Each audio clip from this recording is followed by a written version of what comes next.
Now this next poem is entitled The Grim Rain. 1. Kerala, a coastal domain in India, suffered a burgundy downpour for 10 days in the summer of 2001, with rusty water falling from the sky in scarlet deluges. While at first thought to be the result of a windstorm transporting either grains of red powder from Libyan deserts or spores of red lichen from Indian forests, the granules in solution did not resemble such particles under microscopic examination. Instead, they looked more like biological corpuscles.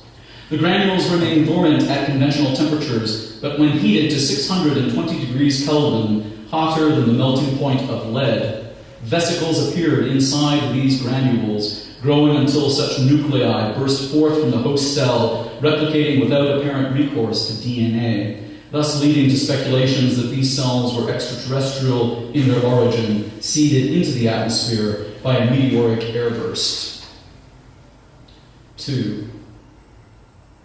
Ashen skies of the tempest hemorrhage, dousing this mirage of jungles in Shiraz. Hindu oxmen of the fields halt the plows, the drovers gazing in dismay at dismal clouds. White saris redden with lavish wounds, poxes abloom like lotuses of ink, unstaunchable. Wild dogs drink this plague from steel bowls filled by the squall, each butcher spilling vats of ox blood into the gutters.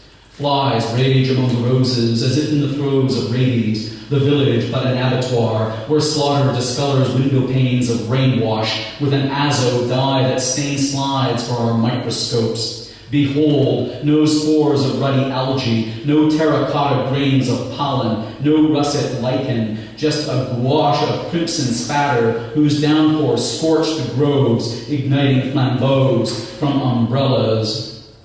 We, the reapers of the red hay, torch these meadows awash in a diluted lacquer that fluoresces rubescent like an emission spectrum, red shifting from the red rectangle nebula. We are the heirs of your invasion, the children of your ergot and your Ebola, every cell of hemoglobin, a microbe descended from these seas of rust, blown by a scirocco across the tundras of Mars.